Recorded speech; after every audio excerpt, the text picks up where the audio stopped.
শুধুমাত্র এরকম অ্যাকশনে আমার মন ভরতেছে না কাকু, তোমাকে আরো বড় অ্যাকশন করতে হবে, নকশা বদলে যাবে।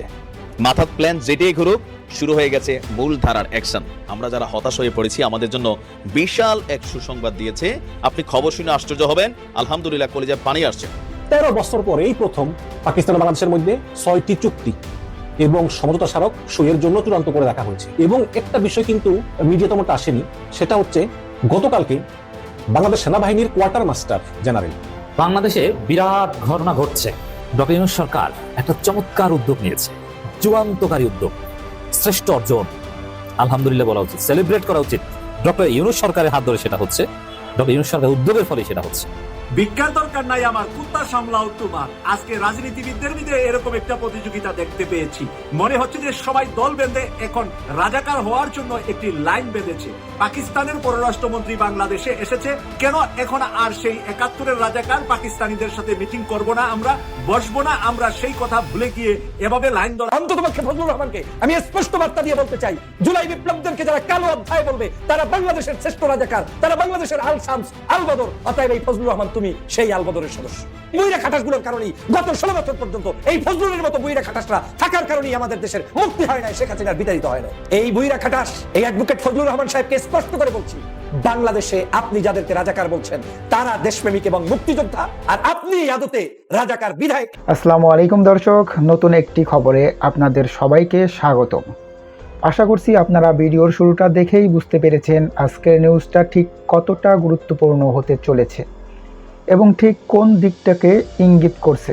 তাই বলবো দর্শক, যারা ভিডিওটি দেখতে শুরু করেছেন তারা অবশ্যই নিউজটি না টেনে সম্পূর্ণ মনোযোগ সহকারে দেখবেন, তাহলে এই বিষয় সম্পর্কে আসল তথ্যগুলো জানতে বা বুঝতে পারবেন। তো প্রিয় দর্শক, আমি আর কথা বাড়াবো না। ভিডিওর শুরুতে আপনাদের যেই ভিডিওগুলোর অংশবিশেষ দেখিয়ে শুরু করেছিলাম সেই ভিডিওগুলোর বিস্তারিত আলোচনা দেখব। তবে তার আগে অনুরোধ, যারা এখনও চ্যানেলটি সাবস্ক্রাইব করেননি সকলে চ্যানেলটি সাবস্ক্রাইব করে পাশে থাকা বেল আইকন বাজিয়ে দিন, আর যারা ইতিমধ্যে সাবস্ক্রাইব করে রেখেছেন তাদেরকে অসংখ্য ধন্যবাদ। প্রিয় দর্শক, চলুন একটি লাইক দিয়ে আমরা ধারাবাহিকভাবে সবগুলো ভিডিওর বিস্তারিত আলোচনা দেখে আসি। 6টি চুক্তি এবং সমঝোতা স্মারক সইয়ের জন্য চূড়ান্ত করে রাখা হয়েছে। এবং একটা বিষয় কিন্তু মিডিয়া তেমনটা আসেনি, সেটা হচ্ছে গতকালকে বাংলাদেশ সেনাবাহিনীর কোয়ার্টার মাস্টার জেনারেল, তার নাম হচ্ছে লেফটেন্যান্ট জেনারেল মোহাম্মদ ফয়জুর রহমান, তিনি কিন্তু পাকিস্তান সফরে আছেন এখন। এবং তিনি গতকালকে পাকিস্তানের জয়েন্ট স্টাফ হেডকোয়ার্টারে পাকিস্তানের জয়েন্ট চিফস অফ স্টাফ কমিটির চেয়ারম্যান জেনারেল সাহির জামশাদ মির্জার সঙ্গে প্রতিরক্ষা এবং নিরাপত্তা ক্ষেত্রে দ্বিপাক্ষিক সহযোগিতা জোরদার করার জন্য একটি যৌথ প্রতিশ্রুতি ব্যক্ত করেছেন। তার মানে পাকিস্তানের সঙ্গে একটি সামরিক ক্ষেত্রে, আপনারা জানেন যে পাকিস্তান গরিব বলে কি হবে, তারা সামরিক দিক দিয়ে উন্নত, তাদের অস্ত্র শস্ত্র বিভিন্ন কারখানা আছে, প্রযুক্তিতে অনেক ডেভেলপ, যেটা তারা রিসেন্টলি ভারতের সঙ্গে যুদ্ধে সেই পারঙ্গমতা দেখিয়েছে। তো এই ক্ষেত্রে এই লেফটেন্যান্ট জেনারেল মোহাম্মদ ফয়জুর রহমান তিনি পাকিস্তানে আছেন এবং সামরিকভাবে কি কি সহযোগিতা করা যায় এইসব বিষয়ে তারা আলোচনা করতেছেন। আবার জেনারেল ওয়াকারুজ্জামান সেনাবাহিনী প্রধান, তিনি চীনে আছেন, চীনের সঙ্গেও তিনি সামরিক সহযোগিতা দ্বিপাক্ষিক বিভিন্ন বিষয় নিয়ে তিনি আলোচনা করবেন। তো এই বিষয়গুলো নিয়ে কিন্তু এগিয়ে যাচ্ছে। এবং হাসিনা পালিয়ে যাওয়ার পরে আমরা একটা স্বাধীন পররাষ্ট্রনীতি পেয়েছি। আমরা যেখান থেকে যা খুব ভালো দরকার আমরা তাই কিনবো, এবং যেখান থেকে সাপোর্ট দরকার, সহযোগিতা দরকার, আমরা সেখান থেকে সাপোর্ট এবং সহযোগিতা নিতে পারবো। এটা একটা ভালো দিক। এবং দেখেন আপনি, বাংলাদেশের সঙ্গে পাকিস্তানের শিক্ষায়, অর্থনীতিতে এবং সংস্কৃতিতে সম্পর্ক উন্নয়নের সুযোগ রয়েছে, এবং সেই সুযোগগুলো নিয়ে আলোচনা হবে। আরেকটা বিষয় বলেছি পাকিস্তানকে, যে আপনারা ভারতের মতো বড় ভাই সুলভ আচরণ করবেন না এবং বাংলাদেশে আধিপত্য বিস্তারের চেষ্টা করবেন না। একটি দেশের সঙ্গে আরেকটি দেশের সম্পর্ক হবে বন্ধুত্বপূর্ণ, কেউ বড় না কেউ ছোট না। যদি এটা করেন তাহলে আমরা আলোচনা রাজি আছি। তখন পাকিস্তানের উপপ্রধানমন্ত্রী ইসাকদার বলেছেন যে না, কোনো বড় ভাই না, কোনো আধিপত্য না, আপনারা একটি মুসলিম দেশ, আমরা একটি মুসলিম দেশ, আমাদের ভিতরে সম্পর্ক হবে ভ্রাতৃপ্রতিম, এবং সব বিষয়ে আমাদের আলোচনা হবে, সুসম্পর্ক হবে। এবং এই সফরটাকে আপনার খুবই ফলপ্রসূ বলা যায়। এবং পাকিস্তানের একজন উপপ্রধানমন্ত্রী তিনি বাংলাদেশে এসে সকল দলের সঙ্গে বৈঠক, এবং সব দলগুলো কিন্তু গেছেও, বিএনপি, জামাত, এনসিপি, এদের ধন্যবাদ জানাই যে তারা পাকিস্তানের উপপ্রধানমন্ত্রীকে মূল্যায়ন করেছে। এবং আগামীকাল অবশ্যই পররাষ্ট্র উপদেষ্টা তৌহিদ হোসেনের সঙ্গে বৈঠক হবে, প্রধান উপদেষ্টা ইউনূসের সঙ্গে বৈঠক হবে। বৈঠক হওয়ার পরে তিনি পাকিস্তান চলে যাবেন। এবং দর্শক, আপনারা দেখবেন যে আমি নিজেও বিশ্বাস করেছিলাম যে আমেরিকা বলেছে বাংলাদেশে চীনের ফুটপ্রিন্ট কমাতে হবে, তাহলেই তারা বাণিজ্য চুক্তি সই করবে। কিন্তু এখন আমি নিজে একটু কনফিউশনে আছি, কারণ আমেরিকা যদি শর্ত দিয়েই থাকে যে বাংলাদেশে চীনের ফুটপ্রিন্ট কমাতে হবে, তাহলে বাংলাদেশ সরকার কেন তিস্তা প্রকল্প চীনকে দিয়ে দিল, যেখানে 6,700 কোটি টাকার প্রকল্প, বিশাল প্রকল্প, ম্যাসিভ প্রকল্প চীনকে দিয়েছে। এবং চীনকে মংলা বন্দর দেওয়ার কথা রয়েছে, চীনের কাছ থেকে রূপপুর পারমাণবিক বিদ্যুতের লজিস্টিক সাপোর্টটা নিতেছে তো। তো এইভাবে ডক্টর ইউনূস চীন এবং আমেরিকার সঙ্গে ব্যালেন্স করে চলতেছেন। এবং পাকিস্তানের সঙ্গে আমেরিকার যে ঐতিহাসিক নতুন সম্পর্ক গড়ে উঠেছে, বিশেষ করে পাকিস্তানকে 19% শুল্ক দিয়েছে এবং পাকিস্তান আমেরিকা খনিজ সম্পদ ভাগাভাগি করতেছে। তো এই সব মিলিয়ে কিন্তু বাংলাদেশের সঙ্গে পাকিস্তানের সম্পর্ক উন্নয়নের যে চেষ্টা, এটা কিন্তু আমেরিকার কাছ থেকে উৎসাহ ছিল। কারণ আমেরিকা চায় যে পাকিস্তানকে তারা সাপোর্ট করবে, পাকিস্তানকে চীন সাপোর্ট করবে, সমস্যা নেই, করুক।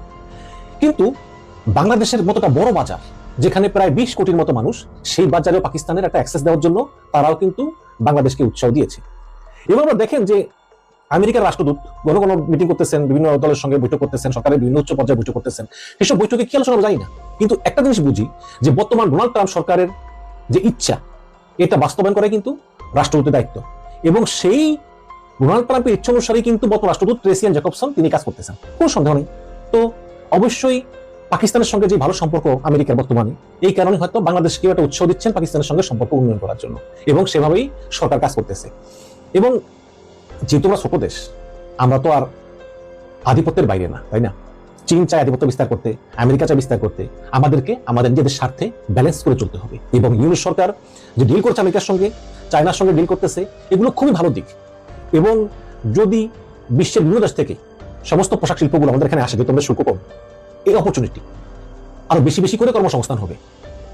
এবং বেশি বেশি করে কর্মসংস্থান হলে আমাদের এই বেকার জনগোষ্ঠী বিভিন্ন খারাপ পথে যাবে না, বাবা কর্ম করবে না, তারা কাজ করে খাবে। এবং এই যে অন্তত 1 কোটি কর্মসংস্থান করা, এটাই হচ্ছে আমাদের জন্য সবচেয়ে বড় চ্যালেঞ্জ।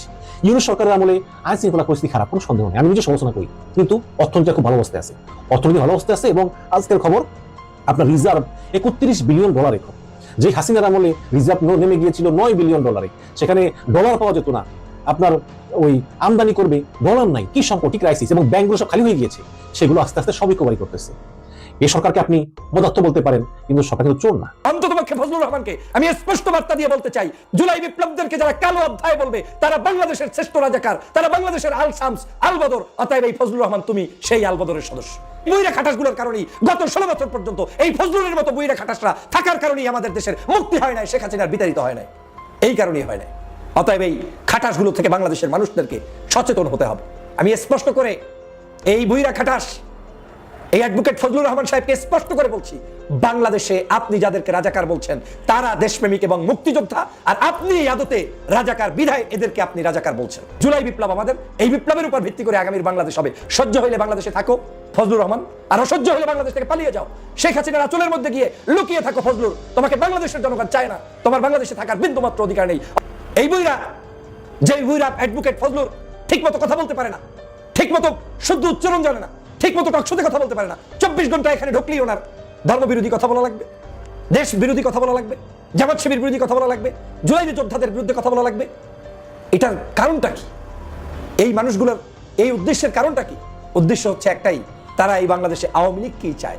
এখন যেহেতু আওয়ামী লীগকে নতুন করে আনতে পারবে না, সে কারণে আওয়ামী লীগকে কোনো একটা দলের উপরে ভর করে তাদেরকে ফেরত আনতে চায়। কত বড় টাউট ফজলুর রহমান, তিনি বলছেন 5ই আগস্ট সংগঠিত হয়েছে একটি কালো শক্তির কারণে, এবং সেই কালো শক্তি হচ্ছে জামাত শিবির, এবং ছাত্র জনতাকে তিনি আখ্যায়িত করছেন যে তারা মোটিভেটেড হয়ে ভুল পথে এই কালো শক্তি হিসাবে 5ই আগস্ট সংগঠিত করেছে। 5ই আগস্ট সংগঠিত হওয়ার কারণে দেশনেত্রী বেগম খালেদা জিয়া আজকের মুক্ত। 5ই আগস্ট সংগঠিত হওয়ার কারণে বিএনপির নেতাকর্মীরা আজকের মুক্ত। 5ই আগস্ট সংগঠিত হওয়ার কারণে বাংলাদেশের জামাত ইসলাম, ইসলামী আন্দোলন সহ বাংলাদেশের সকল রাজনৈতিক দল এখন মুক্ত। এনসিপির নেতাকর্মীরা যারা বৈষম্য বিরোধী আন্দোলনের নেতা ছিলেন তারা আজকের মুক্ত। গণ অধিকার পরিষদ মুক্ত। এরপরে যারা যত জুলুম অত্যাচারের শিকার ছিলেন সেই আলেম ওলামা, পীর মাশায়েখ তারা মুক্ত, আল্লামা মামুনুর সাহেবরা মুক্ত। কিন্তু আজকের বিএনপির চেয়ারপারসনের উপদেষ্টা ফজলুর রহমান বলছেন 5ই আগস্ট সংগঠিত হয়েছে একটি কালো শক্তির কারণে, এবং এই কালো শক্তি 5ই আগস্টটাকে সংগঠিত করে ওনার একটা মহাবিপদ সংগঠিত করে দিয়ে গিয়েছে। মনে হয় যেন 5ই আগস্টটা উনি চাননি, উনি কোনো অবস্থাতেই 5ই আগস্ট চান না, কারণ ওনার যে আপন বোন শেখ হাসিনা বাংলাদেশ থেকে 5ই আগস্ট বিদায় নিয়েছে, যেটা কোনোভাবে এই ফজলুর রহমান, টাউট ফজলুর রহমান কোনোভাবে চায় না। এরা হচ্ছে রাজনীতির খয়রাতি, এরা হচ্ছে রাজনৈতিক খয়রাতি। রাজনীতিটাকে ধ্বংস করার জন্য একটি বৃহত্তর রাজনৈতিক দলে প্রবেশ করে তারপরে সেই জায়গায় বসে বসে মিথ্যাচার করছে জাতির কাছে। তাহলে 5ই আগস্ট যদি একটি কালো শক্তি করে থাকে, জামাত শিবির করে থাকে, তাহলে কালো শক্তি আর জামাত শিবির মিলে যদি শেখ হাসিনাকে তাড়িয়ে থাকে, তাহলে আপনার দলের অবদানটা কোথায়? বিএনপি বাংলাদেশের একটি সর্ববৃহৎ দল। আমরা মনে করি 5ই আগস্ট সংগঠিত হয়েছে সমগ্র মানুষের সম্মিলিত প্রচেষ্টায়। আপনি তো সেই প্রচেষ্টাটাকে ধ্বংস করে দিয়ে আপনি একটি গোষ্ঠীকে আজকের এখানে প্রমাণ করে দিচ্ছেন তারাই 5ই আগস্ট সংগঠিত করেছে। তার মানে দাঁড়ালো আসলেই এই জামাত শিবির তারাই 5ই আগস্ট সংগঠিত করেছে। যেটা আমি প্রায় বলতাম যে বাংলাদেশের এই বিপ্লবের পিছনে সবচেয়ে বড় একটি স্টেক হোল্ডার তারা কিন্তু ছিল। তারা প্রকাশ্যে গোপনে যেখানে যে অবস্থায় প্রয়োজন ছিল সে কাজটি কিন্তু তারা করেছে। শুধু তারাই করে নাই, বাংলাদেশের দল মত জাতি ধর্ম বর্ণ নির্বিশেষে যারা এই জুলুমের শিকার হয়েছে, অত্যাচারের শিকার হয়েছে, তারা সবাই মিলে কিন্তু শেখ হাসিনার বিদায়ের জন্য রাজপথে আন্দোলন করেছে, সংগ্রাম করেছে। কিন্তু ফজলুর সাহেবের এত ব্যথা কেন? ফজলুর রহমানের এত মনে কষ্ট কেন? ফজলুর রহমান এত চাচ্ছে কেন? ফজলুর রহমান ছাত্রদেরকে এত শত্রু মনে করে কেন? সকাল সন্ধ্যা তিনি তাদের বিরুদ্ধে কুৎসা রটায় কেন? তার মানে এই ফজলুররা বাংলাদেশের শেখ হাসিনার পড়ে যাক চলে যাক চায়নি, কোনোদিন চাবে না। এই আওয়ামী লীগের নেতা আওয়ামী লীগ থেকে বিএনপিতে অনুপ্রবেশ করে শুধুমাত্র এই দলটাকে ধ্বংসের জন্য নেমেছে, আর কোনো উদ্দেশ্য নাই। এই দলটাকে ইতিমধ্যেই ভারত প্রেমে উদ্বুদ্ধ করিয়ে ফেলেছে এই ফজলুরের মতো গোষ্ঠীরা। 3-4 লেয়ারের প্রথমটাতেই তারা সফল, অন্য সফল হয়েছে। ফার্স্ট লেয়ার কি ছিল? বস্তা পচা 72-এর সংবিধানকে জীবিত রাখতে হবে এবং সানাবে বেচ শাহাবুদ্দিন চুপ্পুকে বঙ্গভবনে রাখতে হবে, সেনাপ্রধান মীর জাফরকে ক্ষমতায় রাখতে হবে এবং সচিবালয়ে রয় নিয়োজিত সচিব, উপসচিব, অতিরিক্ত সচিব তাদেরকে ক্ষমতায় রাখতে হবে। এই 3-4টায় যখন ভারত সফল হয়েছে, ডক্টর মোহাম্মদ ইউনূস ওনার যোগ্যতা দিয়ে, ওনার মেধা দিয়ে, ওনার দূরদৃষ্টি দিয়ে উনি যথাসাধ্য চেষ্টা করছেন, এখনো করে যাচ্ছেন জনগণের জন্য করতে, এবং উনি করবেন। কিন্তু সমস্যা একটা জায়গায়, কোন কর্নার থেকে ওনাকে সহযোগিতা করা হচ্ছে না। বিএনপি বাংলাদেশের এই মুহূর্তের সবচেয়ে বড় রাজনৈতিক দল, তারা ডক্টর মোহাম্মদ ইউনূসকে সাপোর্ট করার বদলে, সমর্থন করার বদলে, সহযোগিতা করার বদলে তারা রয় সিদ্ধান্তের উপরে তারেক রহমান নাচে, বিএনপির শাওয়া নাচে, বিএনপির আমির খসরু মাহমুদ নাচে, বিএনপির আব্দুল আউয়াল মিন্টু নাচে। তো এরা সবাই যখন নাচে, ডক্টর মোহাম্মদ ইউনূস আর কাউকে খুঁজে পান না। How he is going to cross the Atlantic, নদী পাড়ি দিবেন কাদেরকে নিয়ে, উনি কাউকে খুঁজে পান না। দেশে এ কথা বলা হয় ডক্টর মোহাম্মদ ইউনূস ক্ষমতালোভী। আপনাদেরকে আমি ঠান্ডা মাথায় একটা কথা বলি, ডক্টর মোহাম্মদ ইউনূসের বাংলাদেশ থেকে কিছু পাওয়ার নাই। এছাড়া শুধু বাংলাদেশ থেকে না, ওনার যে বয়স, পৃথিবীর কোথাও থেকে কোনো ব্যক্তি, গোষ্ঠী বা দেশের থেকে ওনার আর পাওয়ার কিছু নাই। উনি এনাফ পেয়েছেন, উনি ওনার লেগাসি উনি সেট করেছেন। এই মুহূর্তে ডক্টর মোহাম্মদ ইউনূস রিটায়ার্ড লাইফে এসে বাংলাদেশকে ফিক্স করার জন্য আরাম আয়েশকে বিসর্জন দিয়ে বাংলাদেশের কতগুলো ক্লাউন, ভারতজীবী, শুয়োরের বাচ্চা, তাদের গালিগালাজ উনি হজম করছেন স্রেফ একটা মাত্র কারণে, কারণ উনি ওনার জন্মভূমিকে সাহায্য করতে চান। ওই জন্মভূমিতে জন্ম নেয়া মানুষগুলোকে উনি সাহায্য করতে চান। উনি দেখতে চান ওই দেশটার জন্য একটা সফলতা আসবে। ডক্টর মোহাম্মদ ইউনূস উনি দেখতে চান এই দেশটার জন্য স্বাধীন, সার্বভৌম একটা দেশ হিসাবে টিকে থাকে। যারা ওনাকে বলেন উনি ক্ষমতালোভী, আমি বলবো তারা জাস্ট বেজন্মা। যারা ডক্টর মোহাম্মদ ইউনূসকে বলে উনি সুদখোর এবং ক্ষমতালোভী, আমি শুধু বলবো তাদের বাবা কোনো মানুষ না, অথবা তার মা অন্য জায়গায় রাত্রি যাপন করে তাদেরকে জন্ম দিয়েছে। ডক্টর মোহাম্মদ ইউনূস কারো কাছ থেকে 1 টাকাও চান না, ব্যক্তি হিসাবে কোনো ফায়দা চান না, উনি কোনো ক্ষমতার লোভী না। অনেকে বলেছে উনি পদ ছাড়েন না, উনি গ্রামীণ ব্যাংকের এমডি হিসাবে রিজাইন করেন নাই। আপনাদেরকে আমি একটা কথা জিজ্ঞাসা করি, সারা জীবন মেধা দিয়ে, যোগ্যতা দিয়ে, সময় দিয়ে আপনি একটা বিল্ডিং তৈরি করছেন, হঠাৎ করে কেউ এসে বলছে তোমার বয়স বেশি, এই বিল্ডিং এ তুমি থাকতে পারবে না, বাইরে যাও, আপনি কি যাবেন? তিলে তিলে উনি বাংলাদেশের গরিবদের একটা আইডেন্টিটি দেওয়ার জন্য, একটা কর্পোরেট আইডেন্টিটি দেওয়ার জন্য, তাদেরকে স্বাবলম্বী করার জন্য উনি একটা ইনস্টিটিউশন তৈরি করছে। হঠাৎ করে আপনি গিয়ে বলবেন তুমি বুড়া হয়ে গেছো, বাইরে যাও? দর্শকবৃন্দ, আপনাদেরকে আমি একটা উদাহরণ দিয়ে বলি, যেসব বেজন্মারা ডক্টর মোহাম্মদ ইউনূসকে সমালোচনা করেন। আমেরিকায় একজন ধনী লোক আছে, ওনার নাম ওয়ারেন বাফেট। ঠিক আছে, ওয়ারেন বাফেট যে ব্যাংক তৈরি করেছে, উনি এখন ওই ব্যাংকের এমডি। ওনার বয়স কত জানেন? 90 এর কোটায়। আরো শুনবেন, নিউ ইয়র্কের মেয়র ছিল ব্লুমবার্গ, তার বয়স কত জানেন? 70 এবং 80 এর মধ্যে এখনো উনি ওই অর্গানাইজেশনের হেড এবং চিফ এক্সিকিউটিভ। কয়টা বলবো, মাইক্রোসফট এখনো বিল গেটস চালায়, কারণ ওটা ওনার নিজের হাতের তৈরি। তো বাংলাদেশের যেসব বেজন মারা বলে ডক্টর মোহাম্মদ ইউনূস রিজাইন করছে না গ্রামীণ ব্যাংক থেকে, ওদেরকে বলবো তোদের বাবা কতজন, তোদের বাবা কতজন। আপনি দেখেন পৃথিবীর সব থেকে ছোট কনস্টিটিউশনগুলোর মধ্যে একটা হলো আমেরিকান কনস্টিটিউশন, খুবই ছোট। আমেরিকান কনস্টিটিউশনটা পড়ে যে কোনো ট্যাক্সি ড্রাইভাররাও পড়ে বুঝতে পারে। আর বাংলাদেশের সংবিধান পড়তে হলে এরপর আপনাকে বিসিএস কোচিং যারা করে তারা আবার একটা আপনাদেরকে মজার তথ্য দেয়, মানে মজার না, এটা খুবই অ্যালার্মিং। বাংলাদেশের কাঠামোগতই এমন যে এখানে সংবিধান রচিত হয়েছে এই চিন্তা করে যে ন্যূনতম যারা বাংলায় মনে হয় ঢাকা বিশ্ববিদ্যালয়ে মাস্টার্স পড়েছে অথবা যে কোনো একটা পাবলিক ইউনিভার্সিটি থেকে একটা হায়ার ডিগ্রি নিছে, এরপরেও হয় না কেন। দেখেন নীলক্ষেতে আপনি বই পাবেন যে সহজ ভাষায় বাংলাদেশের সংবিধান, এর মানে সরকারের রাষ্ট্রের যে সংবিধানটা আছে এটা পড়ে কেউ বুঝে না। এরপর এইটা পড়ে যেন আবার বুঝে এইটার আবার একটা চলিত ভাষা করা হয়েছে। তো এখন সামনে যারা বিসিএস বা বিভিন্ন পরীক্ষা দেয়, জুডিশিয়াল সার্ভিসে পরীক্ষা দেয়, তারা ওই বইটা কেনে। তো যেই সংবিধান মানুষের, মানে ধরেন রিক্সাওয়ালা, ভ্যানওয়ালা, সবজিওয়ালা সবাই বাদ, বিশ্ববিদ্যালয়ে বাংলা পড়েও এই সংবিধান রিড করতে পারে না, তাহলে এই সংবিধানটা আসলে কার জন্য? তো এখন যদি বলেন যে সংবিধান খুব ভারী কি ব্যাপার হইতে হবে, এটা তো কোনো ঐশী কিতাব না, এটা কোরআন না, বাইবেল না। আমেরিকার চেয়ে কি বাংলাদেশ প্রতিষ্ঠান হিসাবে অনেক বেশি ফাংশনাল, অনেক বেশি মজবুত? তাহলে আমেরিকার কনস্টিটিউশনটা এত ছোট পরে একজন ট্যাক্সি ড্রাইভারও বুঝতে পারে, তাহলে কি তাদের তো ইজ্জত থাকার কথা না? তাহলে আমাদের এত ইজ্জত থেকে আসে। তা আমরা 13 দফার মধ্যে বলেছিলাম, জুলাই সনদের আগে এর একটা বলেছিলাম যে এই জুলাই সনদের ভাষা অত্যন্ত সাবলীল বাংলায় হতে হবে। এটা কলকাতার শান্তিনিকেতনী তৎসমবহুল বাংলায় হতে পারবে না, আপামর বাংলাদেশি বাংলার জনজবানে হতে হবে, যাতে করে বাংলাদেশের মানুষ তার জন্য যে আইনটা রচিত হয়েছে সেটা যেন পড়ে বুঝতে পারে। প্রথমত এটা। তাহলে আমাদের যেটা কাজ ছিল, আমরা আমাদের জুলাইয়ের সমস্ত শহীদ পরিবারের সাথে লম্বা সময় নিয়ে বসা, এরপরে জুলাইয়ের যেসব আহত, ব্যাডলি ইনজিউর্ড, চিরতরে অন্ধ হয়ে গেছে, পঙ্গু হয়ে গেছে, সেই সব ভাইদের সাথে বসা। কারণ এই সরকারকে যতবার বিএনপি বা অন্যান্য দল জিজ্ঞেস করেছে, সে অনির্বাচিত সরকার উঠে উত্তর দিয়েছে আমার ম্যান্ডেট হলো জুলাইয়ের গণ অভ্যুত্থান, আমার ম্যান্ডেট হলো এই শহীদের রক্ত। তাহলে আপনি যখন ক্ষমতায় থাকার প্রশ্নে বলতেছেন যে আপনার ম্যান্ডেট হলো শহীদের রক্ত, গণ অভ্যুত্থান, কিন্তু আপনি যখন জুলাই সনদ প্রণয়ন করবেন তখন আর আপনি তাকে ম্যান্ডেট মনে করেন না, তখন আপনি বিএনপি, জামাত ইসলামী, এনসিপি, অপরাপর সকল দলের সাথে বারবার চা খাচ্ছেন, সিঙ্গারা খাচ্ছেন, সবুজ চা খাচ্ছেন, কিন্তু শহীদ পরিবারের কোনো খোঁজ নাই। কেন ভাই? এখনো যে আপনারা আপনাদেরকে আমরা তারাই এই কথাটুকু বলতে পারতেছি, এটা তো নির্বাচনের আগে।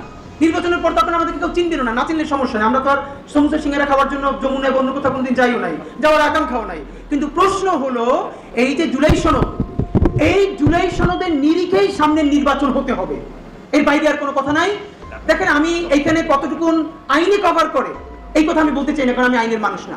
আমি বরং বলতে চাই ইমোশন কতটুকু কভার করে। তো আমাদের অনেক বড় ভাইয়েরা বারবার বলেন তোমরা অনেক বেশি ইমোশন তাড়িত হচ্ছ, একটু প্র্যাকটিক্যাল হও।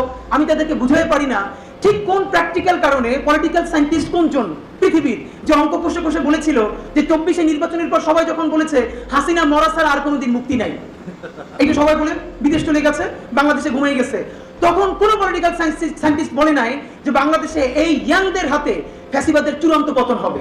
তো আমরা কি ভীষণ ইমোশন তাড়িত হয়েছি ভাবেন, মানে কতটা ইমোশন তাড়িত হলে। এটা গতকালকেও এক জায়গায় বলেছি, একজন বাবার সাথে দেখা হয়েছে আমাদের, তার ছেলেটা 9-এ পড়ে, সারা জীবন গেমস ছাড়া ইভেন তার বন্ধুদের সাথে তার কোনো ইন্টারাকশন নাই, সে গেমস খেলে শুধু। কিন্তু এই জুলাইয়ের রক্ত দেখে সে এমন তাড়িত হয়েছে যে বাসা থেকে বটি নিয়ে বের হয়ে গেছে, বাবা মা কুল না পেয়ে বাবা মাও সন্তানের সাথে বের হয়ে গেছে। তো এই ইমোশন রে এখন আপনারা এভাবে যদি বলেন তোমরা বেশি ইমোশন তাড়িত, তোমরা প্র্যাকটিক্যাল জিনিস বোঝো না, গণভোট করবেন না অর্ডিন্যান্স করবেন, এটা ইস্যু না। ইস্যু হলো এই জুলাইয়ের স্পিরিটে নতুন বাংলাদেশ নির্মিত হইতে হইলে নতুন যে আইনি কাঠামো করা দরকার প্রয়োজনে সেইটা করবেন। কিন্তু যে অর্ডিন্যান্স, হ্যাঁ এখন অর্ডিন্যান্সের সমস্যা কি, রাষ্ট্রপতি যে অর্ডিন্যান্স দিয়ে দেন, এরপরে পরবর্তী সংসদ এসে যদি সেটাকে সংবিধানে না আনে অথবা সেটাকে যদি সংসদে রেটিফাই না করে, আমাকে একটা আইন বলেন যেই বিদ্যমান আইনের কারণে আমি সেই দলের বিরুদ্ধে লড়তে পারবো। আমি জানি না এখানে যারা ব্যারিস্টার আছেন যে অধ্যাদেশ জারি করার পর পরবর্তী, হ্যাঁ এবং বিএনপি যদি সরকার গঠন করে আমরা ধরে নেই, তো বিএনপি তো বলেছে যে ভাই আমি তো নোট অফ ডিসেন্ট দিয়েছি, এইগুলো আমি আপাতত মানছি, পরে পারবো না। সে তো এটা হিপোক্রেসি করে না, ভেরি গুড, এটা বিএনপির ভালো স্ট্যান্ড যে এখন আমি মানলাম পরে করবো না, সেগুলো আমি নোট অফ ডিসেন্ট দিয়েছি, মানে কি যে আপাতত আমি মানতেছি কিন্তু পরে আমি ঐক্যমত না হলে আমার ধরতে পারবেন না। তো সে বলবে যে পাবলিক প্রেসারে বাংলাদেশের সমস্যা হলো বিএনপি, তো বিএনপি ইভেন জামাত ইসলামও যদি ক্ষমতায় আসে তাকে তো ইন্ডিয়া প্রশ্ন ডিল করতে হবে। বাংলাদেশে যে নির্বাচিত সরকার আসবে, আপনার কি মনে হয় ইন্ডিয়ার মতো, ইন্ডিয়া বাংলাদেশের পাশে এতটাই বড় পরাশক্তি যেটা মেক্সিকোর পাশে আমেরিকাও নয়, এটা আপনারা খোঁজ নিয়ে দেখেন। তো সে তাদেরকে কিভাবে ইগনোর করে এই জিনিসগুলো পাশ করে আনবে? বরং রাজনৈতিক দলগুলোর হাতে ধরে পায়ে ধরে বারবার আমরা বলেছি, এখনো বলবার চেষ্টা করছি, প্লিজ আপনারা এই ইন্টারিমের কাঁধে বন্দুক রেখা এই জনদাবিকে বাস্তবায়ন করে ফেলেন, যে দেখেন আমরা তো আসলে এখন পর্যন্ত ক্ষমতায় নাই, কিন্তু এই সরকার তো করছে।